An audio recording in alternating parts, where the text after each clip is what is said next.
Hey there mga beauties! Welcome back to my channel! Ash! No! Hey there mga beauties! Welcome back to my channel!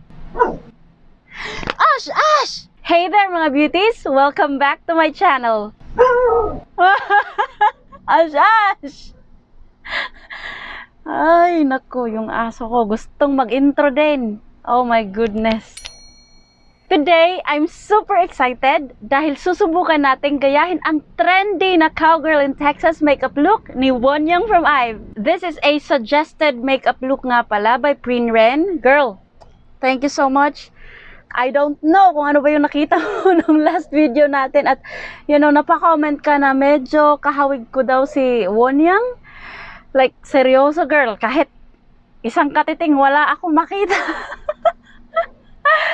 Pero ika nga sa title, ayan, susubukan ko. So, I'm here to do that. In this tutorial, we'll be focusing on achieving a natural and radiant look with light foundation, a sun-kissed blush with freckles, Korean-style highlighting, and Wonyoung's plumpy glossy lips. It is obviously a stage makeup, so I think you know what that means, right? So, it's like heavy makeup, but without looking heavy. Anyway, let's get started. Ayan guys, my skin is already prepped. Naglagay na din pala ako ng lip balm. And yung ginamit ko is itong one of my favorite lip balm from Says Lady, 01 Carotene, na na-review ko last video natin. So panoorin nyo mamaya right after nitong video. And of course, let's proceed sa other steps ng makeup. First, maglalagay tayo ng primer to create a barrier between our skin and makeup. This also serves as a base para sa smooth makeup application natin later.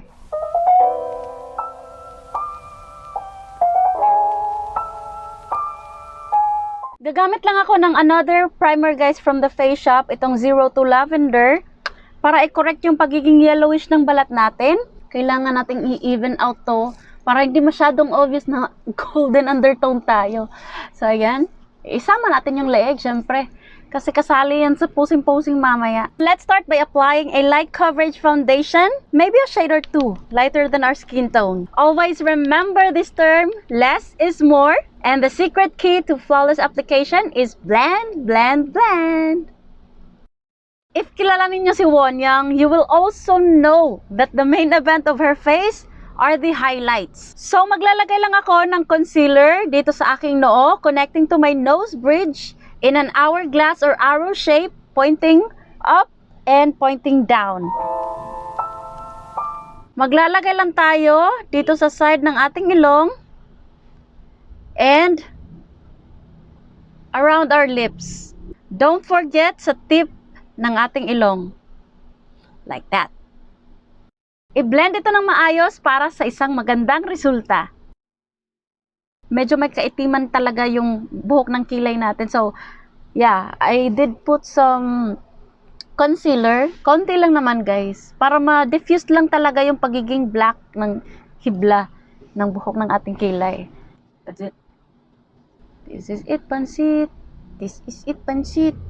This is it. This is it. This is it, pansit. For the highlighter, maglalagay ako nito dito sa inside eye area, with an upward blending motion following the natural arch of our eye socket and in between the side bridge of the nose.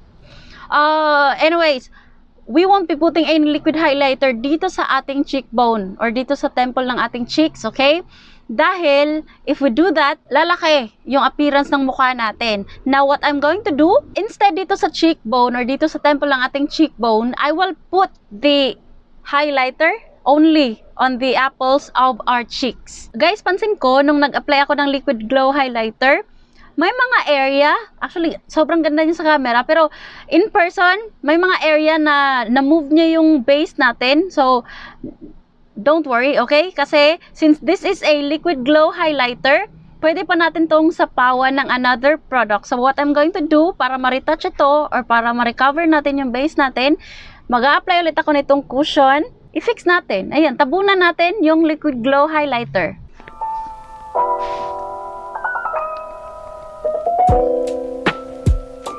Sobrang dali lang niyang ayusin. And as you guys can see, nakikita nyo pa rin yung glow ng liquid glow highlighter sa center ng ating face. And now, the focus of attention is on this area na and not on this side, right? Now, let's put fake freckles. Gamitin ng isang brown eyeliner pencil, maglagay ng mga dots sa ilong at pisngi. Tap, tap, tap gamit ang iyong mga daliri for a natural and young looking finish. And maglalagay lang tayo ng kaunting amount of powder, slightly dusting the powder on areas kung saan palaging nagkakaroon ng oiliness. Now, para naman sa eye look, simulan natin sa pag-tight line gamit itong black gel liner ng L'Oreal. Following naman nitong kulay black eyeshadow powder nitong electric blue from Maybelline New York. So, bale, ito yung magbibigay ng lalim at, magbibigay ng ilusyon na medyo makapal yung upper lashes natin.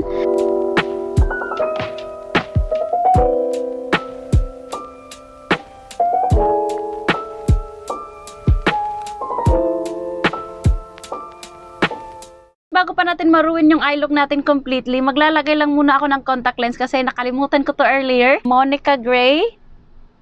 I forgot kung ano yung brand dito, pero ilalagay ko na lang sa description box.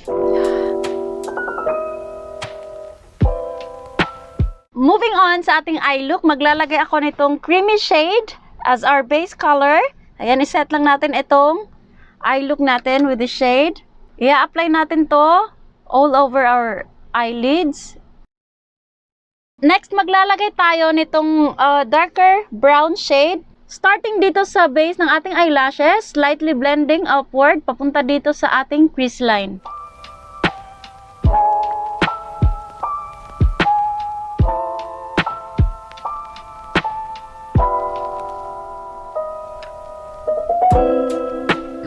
Maglalagay lang din ako ng dark brown shade para dito sa ating lower lash line. I-connect natin dito sa outer part. Ito din yung gagamitin natin para pang egyoso. Maglalagay lang ako ng dalawang shade na to. Ayan, imimix ko lang sila together. With a wiping motion, i-blend lang natin sila together para magkaroon ng gradient effect. Then mag-a-apply din tayo ng mixture ng peachy shade at ilalagay natin dito sa ating egyoso.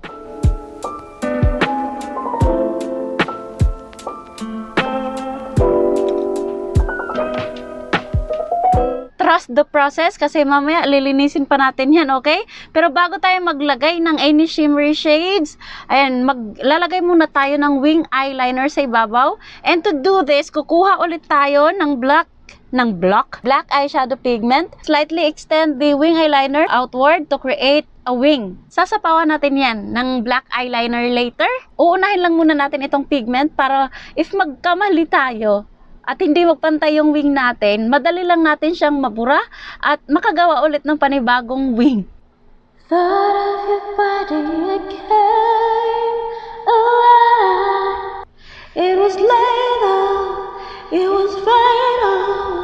In the dreams I feel so right, but I woke up and we died.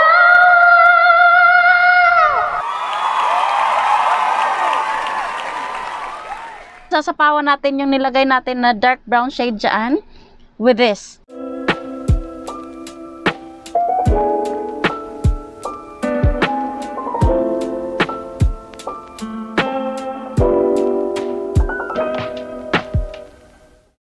Gagawa tayo ng small line or triangle. Tapos mabilisan natin i-blend para hindi matuyo agad dyan. So, maglalagay lang tayo ng line dito. Tapos, i-connect natin dito papunta sa ating pupil. Dito sa gitna. Ayan. Dark brown shade para ma-soften yung edge nitong line na to. Like that. We are going to clean it up using a concealer. Satin Matte Bella Eyes Gel Powder Eyeshadow ng Milani. So, maglalagay lang tayo ng highlight dito banda sa may inner eye area. See the definition, guys. Tingnan nyo. 'Di ba? Yung highlight dito. I love it. With the same eyeshadow color, itong Bella White ng Milani, maglalagay ako ng highlight dito banda sa ating nose bridge. Tapos, don't forget dito sa tip ng ating nose. With the IMIM Color Pattern Palette, once again, maglalagay ako nitong Champagne Shimmery Shade para sa ating inner corner and also dito sa ating upper lid. Let's curl our lashes using the USB chargeable eyelash curler. Ayan, nabili ko to sa Shopee guys. Super mura lang. So, if you want to purchase, search nyo lang yung USB chargeable heating eyelash curler. Sobrang mabilisan yung pag-curl nito guys. Like 1, 2, 3 lang talaga. Bilang ka lang ng 1, 2, 3. 1, 2, 3. Tapos 1, 2, 3. Ganyan. And then, you're done. Like seryoso, sobrang ganon na ganon yung pilik mata mo talaga, girl. Right after, maglalagay muna tayo ng mascara. Habang nagsasalita ako dito ngayon, sobrang ingay ng paligid. Buti hindi masyadong captured ng lavalier mic natin. Pero, I don't know, parang rinig pa rin ng kaunting-kaunti dyan. So, pagpasensyahan nyo na guys kung palaging merong ganito. Hindi ko talaga maiiwasan to since nasa intersection po kami nakatira. So, once again, I'm so sorry for that. And, yeah, eto na nga yung eyelash natin. Tingnan nyo naman. Diba?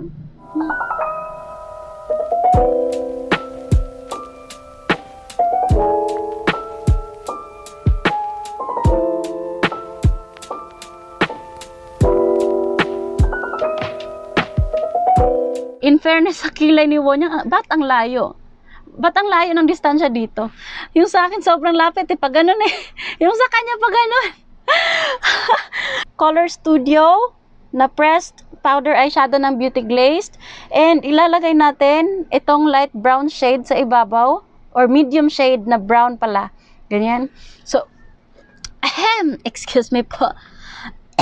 Nabulunan ako sa sarili ko laway. So, bali, mag-shading tayo, like natural shading lang, hindi exage na kilay yung gagawin natin. Almost straight na soft arch, ganun. So, let's proceed and apply this shade right here. Baby, now that I found you, I will let you go. I feel my world around you, I need you so. Baby, even though you don't need me, you don't need me no more. Now with our eyes and brows done, let's go and apply our contour. Yung ilong ni Wonyang, parang sumisigaw ng perfection. Hello, perfection. Ang tangos kumpara dito sa atin. Tingnan nyo naman yung ilong natin. Ang lawak. Based sa nakikita ko dito sa ilong ni Wonyang guys, yung weight ng contour niya dito sa ilong, wala sa upper bridge. Ayan, nasa gitna siya hanggang dito sa may tip. Parang droplet yung forma. Gagawin kong lahat guys, makopya lang natin at mapaliit lang natin itong malapad natin na ilong ha. Pinren. So doon sa mga may kagaya kong malalapad yung ilong, follow me, okay? Follow me, come and get illusion. Uy, S pa yun. Ay, tayo.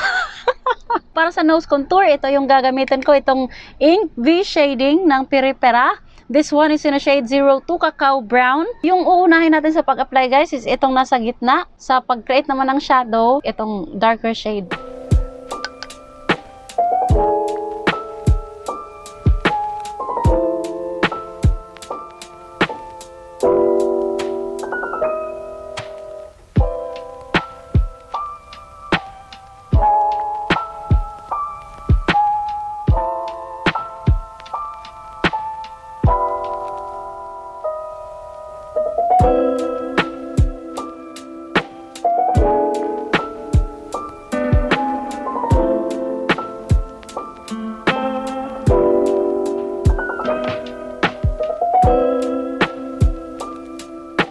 nga yung shape na nais nating ma-achieve sa pag-contour ng ating ilong, gagayahin natin yung face shape ni Wonyang. Kailangan lang maging soft yung edge ng jawline natin kasi kung pansinin nyo, diamond face tayo, sobrang wide ng jawline natin, so kailangan nating paliitin yan. And to do that, kailangan natin ng heavy contour, okay? So, yan. Ooh, like that. Now, I'm applying the blush and blending it in the shape of a W on the nose bridge, connecting to my cheekbones.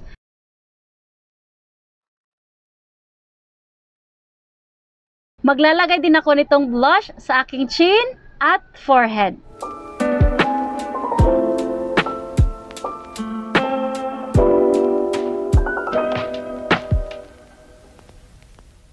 So, parang naman sa dagdag na highlight, guys, ng ating muka, gagamit ako nitong Ilana Mineral Cosmetics na Dream Satin White Loose Multipurpose Powder. Ilalagay natin dito sa my nose bridge at saka sa nose tip. Sa totoo lang, I love this eyeshadow pigment so much.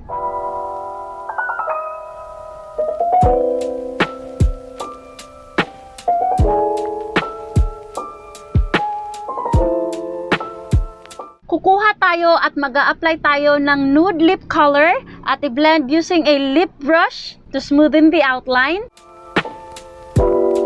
Then, with a darker red shade, ilalagay natin ito sa ating upper lip, dito sa ilalim, in a shape of M.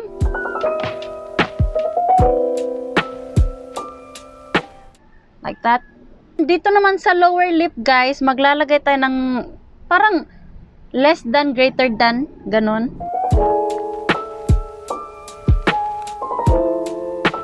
Blend lang natin with a lip brush.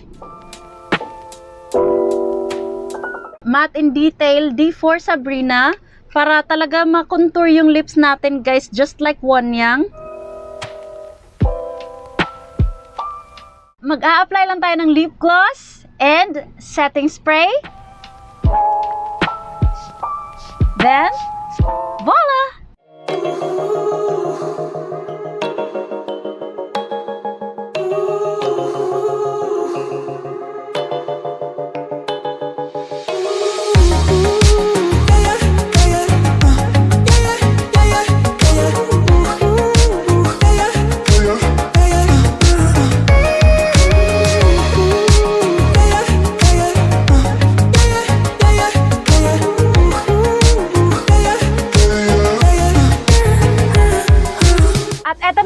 Wonyang inspired cowgirl in Texas makeup look.